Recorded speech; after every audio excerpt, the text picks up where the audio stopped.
Cinema ఇండస్ట్రీలో వాళ్ళకంటూ గుర్తింపు తెచ్చుకున్న నటుల్లో ఎంతోమంది ఉన్నారు. అందులో సిల్క్ స్మిత గారు కూడా తనకంటూ ఒక ప్రత్యేకత తెచ్చుకున్నారు. అలాంటి గుర్తింపు తెచ్చుకున్న ఆవిడే ఎందుకు హఠాత్తుగా ఆత్మహత్య చేసుకున్నారనేది ఈ వీడియోలో తెలుసుకుందాం. ఈ వీడియో ఎక్కడ స్కిప్ చేయకుండా చూడండి. నాకు సపోర్ట్ కోసం జస్ట్ 1 లైక్ చేయండి చాలు. సిల్క్ స్మిత అసలైన పేరు విజయలక్ష్మి. తాను ఏలూరు దగ్గర కోవాలిలో 1960 డిసెంబర్ 2న జన్మించారు. తన తల్లి పేరు సారసమ్మ, తన తండ్రి పేరు రాములు. వాళ్ళది చాలా పేద కుటుంబం కావడంతో తాను 4th క్లాస్లోనే తన చదువు ఆపేసి బాధ్యతలు తీసుకోవడం మొదలుపెట్టింది. స్మితకి చిన్న ఏజ్లోనే పెళ్ళైంది. కానీ అత్తవాళ్ళు పెట్టే టార్చర్ భరించలేక ఇంట్లో నుండి పారిపోయింది. మూవీస్లో యాక్ట్ చేయాలని డ్రీమ్తో స్టార్టింగ్లో టచ్అప్ ఆర్టిస్ట్గా వర్క్ చేయడం స్టార్ట్ చేసింది. తను చేసిన ఫస్ట్ మూవీలో ఆ డైరెక్టర్ ఆంటోనీ తన నేమ్ స్మితగా మార్చారు. తర్వాత తమిళ్ మూవీలో వధచక్రంలో తన క్యారెక్టర్ నేమ్ సిల్క్. ఆ క్యారెక్టర్ ఫేమస్ అవడంతో తన నేమ్ సిల్క్ స్మితగా మారింది. ఆవిడే 450 మూవీస్లో యాక్ట్ చేసింది. సినిమాల్లోకి రావడానికి ఆవిడ చాలా కష్టపడింది. అలానే చాలా అవమానాలు కూడా తట్టుకుంది. నువ్వు సినిమాల్లోకి పనికి రావని చాలామంది అన్నారు. కానీ కొన్ని సంవత్సరాల తర్వాత పెద్ద నటిగా మారింది. మొదట్లో స్మితకి యాక్టింగ్ కానీ డైలాగులు చెప్పడం కానీ వచ్చేది కాదు. చదువు లేకపోవడంతో ఎవరైనా చెప్తే కానీ అర్థమయ్యేది కాదు డైలాగ్. కానీ డ్యాన్స్లో తన టాలెంట్ తెలిసేది. ఆ డ్యాన్స్తో అందరినీ ఆకట్టుకునేది. డ్రెస్కి వెళ్ళిన స్మిత అప్పటి యాక్టర్స్ ఛాయాదేవి ఇంట్లో రెంట్కి ఉండేది. ఛాన్సెస్ కోసం చూస్తూ మనీ కోసం ఛాయాదేవికి టచ్అప్ అసిస్టెంట్గా మారి షూటింగ్స్కి వెళ్ళేది. ఆ టైంలో యాక్టర్ల దగ్గర నెమ్మదిగా యాక్టింగ్ నేర్చుకునేది. ఆ టైంలో ఛాయాదేవి ద్వారా త్రిపురనేని వరప్రసాద్ దర్శకుడిగా చేస్తున్న అలుస మూవీకి జయలక్ష్మి గారితో నటించింది. తర్వాత తాయారమ్మ బంగారయ్య మూవీలో యాక్ట్ చేసిన పెద్దగా గుర్తింపు రాలేదు. అలా ఛాన్సెస్ కోసం 1980 నుండి 1990 వరకు వచ్చిన ఛాన్సెస్ అన్నిట్లో యాక్ట్ చేసింది. అలా తెలుగు, తమిళ్, మలయాళం, కన్నడ, హిందీ అన్ని మూవీస్లో స్మితతో సాంగ్ డెఫినెట్లీగా ఉండాల్సిందే అన్నట్టుగా గుర్తింపు తెచ్చుకుంది. తమిళ్ ఇండస్ట్రీలో స్మితకి ఉండే క్రేజ్ అప్పట్లో ఏ హీరోలకి ఉండేది కాదు.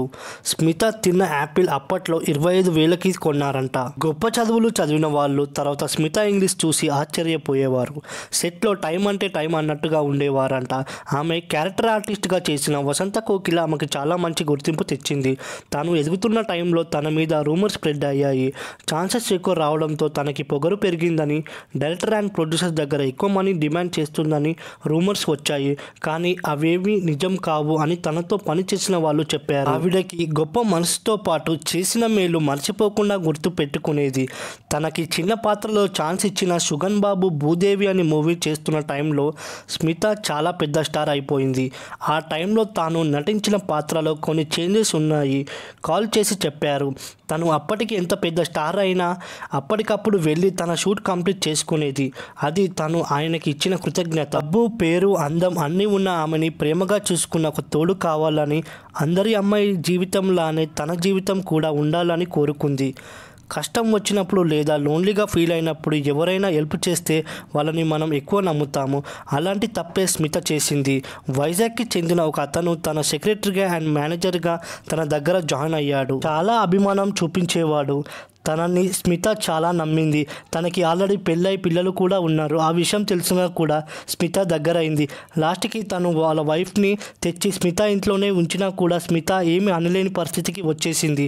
తన డేట్స్ అండ్ మనీ విషయంలో స్మిత తనని పూర్తిగా నమ్మేసింది. తన చుట్టూ ఒక బౌండరీని కట్టేశాడు. అయినా కూడా తను తెలుసుకోలేకపోయింది. ఎవరికి స్మిత ఎలా నడుచుకోవాలో కూడా తనే చెప్పేవాడు. 1990sలో ఫిలిం ఇండస్ట్రీలో చాలా చేంజెస్ వచ్చాయి. హీరోయిన్ ఐటమ్ సాంగ్స్ చేసేవారు. స్మితకి ఛాన్సెస్ తగ్గిపోయాయి. ఆ టైంలో స్మిత ప్రొడక్షన్ ఫీల్డ్లోకి దిగింది. కానీ బ్యాడ్ లక్, తీసిన 2 సినిమాలు ఫ్లాప్ అయ్యాయి. ఇలాగా స్మిత మీద అతని పెత్తనం కూడా ఎక్కువైంది. దానివల్ల స్మిత మెంటల్గా చాలా డిస్టర్బ్ అయింది. తన నుండి దూరంగా వెళ్ళిపోదాం అనుకుంది. కానీ తన వల్ల కాలేదు. ఒకవైపు ఫ్రీడమ్ కోసం పోరాడుతూ ఇంకోవైపు మెంటల్గా ఫైట్ చేస్తూ చాలా బాధని అనుభవించింది. ఇంతలో అతనితో గొడవలు పెరిగాయి. 1993లో స్మితకి ఛాన్సెస్ పెరిగి సెకండ్ ఇన్నింగ్స్ స్టార్ట్ చేసిందని అందరూ అనుకున్నారు. ఆ ఛాన్సెస్ వల్ల ఫైనాన్షియల్గా డౌన్ అయిన స్మిత నెమ్మదిగా కోలుకుంటుంది. ఇంతలో అతని నుండి బెదిరింపులు ఎక్కువగా పెరిగాయి. తన నుండి బయటికి వెళ్తే నీ అంతు చూస్తా అని బెదిరింపులు పెరిగాయి. స్మిత క్యారెక్టర్ గురించి చెడుగా ప్రచారం, ఆస్తులు తను తీసుకోవడంతో స్మిత ఇంకా డౌన్ అయిపోయింది. ఇంకా తన దగ్గర ఏమీ లేదు అని తెలిసి విడిపోదామని నీ ఇష్టం అని 24 గంటలు టైం ఇచ్చాడంట. అప్పటికే జీవితం మీద విరక్తితో ఉన్న స్మిత 1996లో సెప్టెంబర్ 22న తన ఇంట్లో సూసైడ్ చేసుకొని చనిపోయింది. తన జీవితంలో అన్ని కోల్పోయిన ఒక వ్యక్తిని నమ్మి మోసపోయానని ఒక లెటర్ కూడా రాసి పెట్టింది. తనని నమ్మించి మోసగించిన ఆ వ్యక్తి దగ్గరికి పోలీసులు స్టేట్మెంట్ తీసుకున్నారు. చివరికి తన చావుకి ఎవరు కారణం కాదని తేల్చేశారు. ఇలా 36 సంవత్సరాలకి సిల్క్ స్మిత చనిపోయింది.